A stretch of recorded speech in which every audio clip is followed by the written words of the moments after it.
हम हनुमते রামদূতায় নমো। ওম শিয়াপতি রামচন্দ্র কি জয়। আজকে আমি আপনাদেরকে সুন্দরকাণ্ডের রহস্য বলবো। সুন্দরকাণ্ডর নাম সুন্দরকাণ্ড কেন? সুন্দরকাণ্ড কি? সুন্দরকাণ্ড বলতে সাধারণত হনুমানের লঙ্কায় প্রবেশ, সীতার সঙ্গে সাক্ষাৎ এবং রাবণকে দর্শন করার মতো বীরত্বপূর্ণ এবং ভক্তিপূর্ণ অধ্যায়গুলোকে বোঝানো হয়, যেটা পাঠ করলে মানসিক শক্তি, সাহস, ভক্তি বৃদ্ধি পায়। বিশেষ করে হনুমান জয়ন্তী বা মঙ্গল শনিবার এই অংশ পাঠ করলে খুব মঙ্গল হয়। কিছু অংশ খুব গুরুত্বপূর্ণ, ছোট করে আমি বলছি। হনুমানের বিশাল রূপ ধারণ করে যখন সমুদ্র পার হয়েছিলেন, লঙ্কায় প্রবেশ করার বর্ণনা আছে সেটা। আরেকটা হচ্ছে সীতার সাথে হনুমানের সাক্ষাৎ, তার দুঃখ দূর করা এবং শ্রীরামের বার্তা পৌঁছে দেওয়া সীতার কাছে, এটাও আরেকটা। হনুমানের সাথে রাবণের যুদ্ধ এবং রাবণের অহংকার চূর্ণ করা, সীতার পবিত্রতা প্রমাণের জন্য অগ্নি পরীক্ষার বর্ণনা, পাতালে লঙ্কায় গিয়ে রাবণের পুত্রকে বধ করা, এগুলোই এর মধ্যে আছে। আপনারা যারা সুন্দরকাণ্ড কম বেশি পড়েছেন তারা এগুলো জানেন। তো সুন্দরকাণ্ডকে আমরা সুন্দর কেন বলবো, সেটাই আমরা আজকে জানবো এই ভিডিওর মাধ্যমে। কিন্তু মূল বিষয়ে যাওয়ার আগে আমি বলবো, যদি আমার চ্যানেলে নতুন হয়ে থাকেন অবশ্যই চ্যানেলটা কিন্তু সাবস্ক্রিপশন করে রাখবেন আর অল বাটনে প্রেস করে রাখবেন, তাহলে এই ধরনের ভিডিও দিলেই আপনারা তৎক্ষণাৎ পেয়ে যাবেন। লাইক শেয়ার কমেন্ট কিন্তু অবশ্যই করবেন, কারণ আপনাদের এক একটা শেয়ার লাইক আমার জন্য আশীর্বাদের মতো। অবশ্যই একটা করে লাইক শেয়ার কমেন্ট করবেন। সুন্দরে সুন্দর রাম, সুন্দরে সুন্দরী কথা, সুন্দরে সুন্দরী সীতা, সুন্দরে সুন্দরম বর্ণম, সুন্দরে সুন্দরম কাব্যম, সুন্দরে সুন্দর কপিহ, সুন্দরে সুন্দরম মন্ত্রম, সুন্দরে কিম না সুন্দর, সুন্দরে সুন্দর রাম। অর্থাৎ শ্রীরাম সুন্দর, তার সৌন্দর্যকে মুনসাম মোহনা রূপায় পুণ্যশ্লোকম মঙ্গলম দ্বারা সংজ্ঞায়িত করা যেতে পারে। এমনকি যারা শ্রীরামকে দেখেছিলেন তারা রামের প্রেমেও পড়েছিলেন, রাম এতটাই সুন্দর ছিলেন। সুন্দরকাণ্ডে শ্রীরামকে শেষ পর্যন্ত দেখা যায় না। সুন্দরে সুন্দরী কথা, সুন্দরকাণ্ডকে সুন্দরীর অর্থাৎ বাল ত্রিপুরা সুন্দরীর কথা বলা হয়, সেই গল্প হিসাবেও উল্লেখ করা হয়েছে, যিনি সীতার মায়াময় যে রূপ আর কি সীতার, এটি স্পষ্টভাবে ঐশ্বরিক মাতার মায়াকে দেখানো, যেখানে হনুমানের কাছে সর্বোচ্চ দেবী হিসাবে দৃশ্যমান সীতা, আর যিনি অশোক বনে সীতার ঠিক উপরে একটি গাছের ওপরে এবং রাবণের কাছে একজন সাধারণ নারী হিসাবে, যিনি তার ঠিক সামনে দাঁড়িয়ে আছেন। সুন্দরে সুন্দরী সীতা, মাতা সীতা কেবল চেহারাতেই সুন্দরী নন, বরং তার কর্মেও তিনি সবচেয়ে সুন্দরী। রাবণের দ্বারা দুর্ব্যবহারের শিকার হওয়া সত্ত্বেও তিনি দৃঢ়ভাবে দাঁড়িয়েছিলেন। রামের প্রতি তার ভক্তি কখনো কমেনি, বরং বেড়েছে। সুন্দরকাণ্ডে সীতা অগ্নিকে প্রার্থনা করে যাতে হনুমানের লেজে প্রজ্বলিত আগুন ঠান্ডা হয়।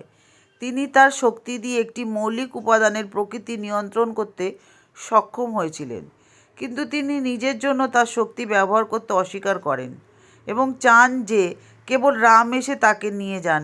এটা কি সুন্দর নয় আমাদের কাছে? সুন্দরে সুন্দরম বনম, অর্থাৎ লঙ্কায় অশোক বনের বর্ণনা প্রথম বাল্মীকির সুন্দরকাণ্ডে দিয়েছিলেন। এটি এত সুন্দরভাবে চিত্রিত করা হয়েছে, অর্থাৎ অশোক বন, যে পৃথিবীতে আর কোনো এরকম সুন্দর বাগান নেই। গাছ, ঝর্ণা, ঝর্ণা, পাহাড়, উদ্যান সব কিছুই বর্ণনার বাইরে। সেই সুন্দর বনে এক সুন্দরী নারী সীতা আছেন। সুন্দরে সুন্দরম কাব্যম, অর্থাৎ এর অর্থ হলো এই কাণ্ডের সম্পূর্ণ বর্ণনাটি খুবই সান্ত্বনাদায়ক এবং প্রশান্তিকর। বার্তাটি যে কোনো ব্যক্তির কাছেই সহজে পৌঁছে দেওয়া হয়েছে। সুন্দরকাণ্ড হলো একটি মহান গল্প এবং বয়স নির্বিশেষে যে কোনো মানুষ, প্রতিটি ব্যক্তির কাছেই কিন্তু এটা শিক্ষণীয় একটা কাহিনী বলতে পারি। জীবদ্দশায় সুন্দরকাণ্ড হলো পরমেশ্বর ভগবানের কাছে পৌঁছানোর একটি পথ। সুন্দরে সুন্দর কপি, অর্থাৎ এই উক্তিটি কপি অর্থাৎ বাঁদরকে বলা হয়েছে, এই সৌন্দর্য প্রকাশ করে। এখানে তিনি সেই বানর যিনি লঙ্কায় ঝাঁপিয়ে পড়েছিলেন, সীতাকে খুঁজে পেয়েছিলেন এবং সমগ্র দ্বীপরাষ্ট্রকে আগুনে পুড়িয়ে দিয়েছিলেন। এই শ্লোকে বানরের শারীরিক রূপ বর্ণনা করা হয়নি। এটি কপি হনুমানের সাথে সম্পর্কিত আভ্যন্তরীণ মন, কর্ম, ভক্তি, আনুগত্য এবং প্রেম সম্পর্কে কথা বলে।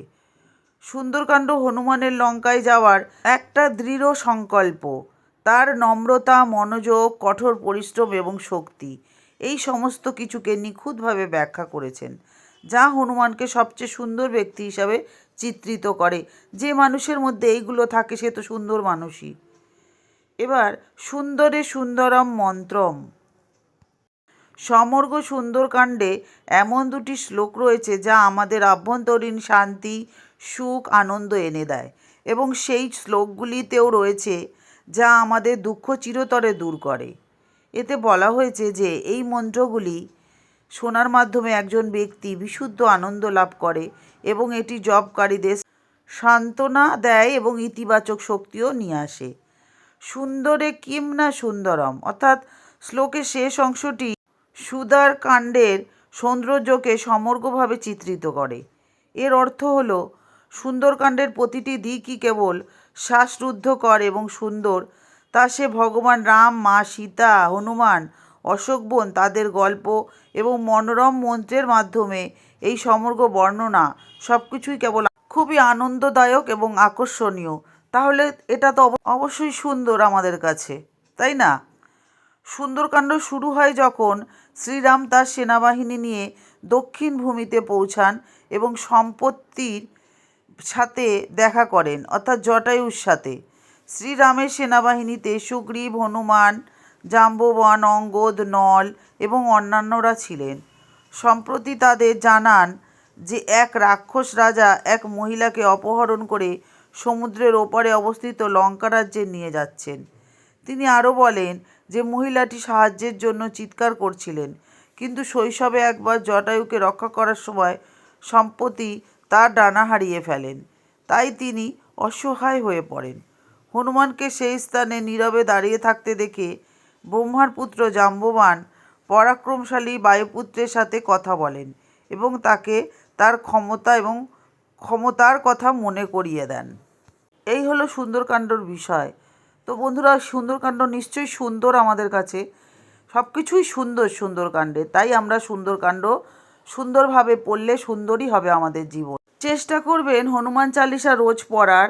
আর সুন্দরকাণ্ডটাও বিশেষ বিশেষ দিনে, হনুমান জয়ন্তী মানে চৈত্র মাসের যে পূর্ণিমা পড়ে সেদিন হনুমান জয়ন্তী হয়, সেদিন চেষ্টা করবেন আপনারা এই সুন্দরকাণ্ডটা একটা অংশ হলেও পাঠ করার।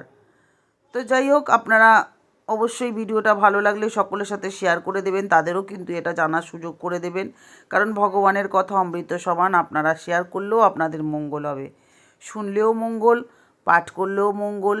ভগবান তো মঙ্গলময়, তাই ভগবানের সব কিছুই মঙ্গলই হয় আমাদের জন্য। যাই হোক বন্ধুরা, আজকে বলবো আমার সাথে এতক্ষণ থাকার জন্য আপনাদেরকে অসংখ্য ধন্যবাদ। সবাই সুস্থ থাকুন, ভালো থাকুন, আনন্দে থাকুন। আর জানলেন সুন্দরকাণ্ড কী, অবশ্যই সুন্দরকাণ্ডকে মন দিয়ে পাঠ করবেন সবাই, এটাই বলবো। তো আজকে আসি, আবার দেখা হচ্ছে নতুন আরেকটা ভিডিও নিয়ে। হম হনুমতে নমো, হম হনুমতে নমো, হম হনুমতে নমো। জয় বজরংবলী, সকলের ওপর কৃপা বর্ষণ করো।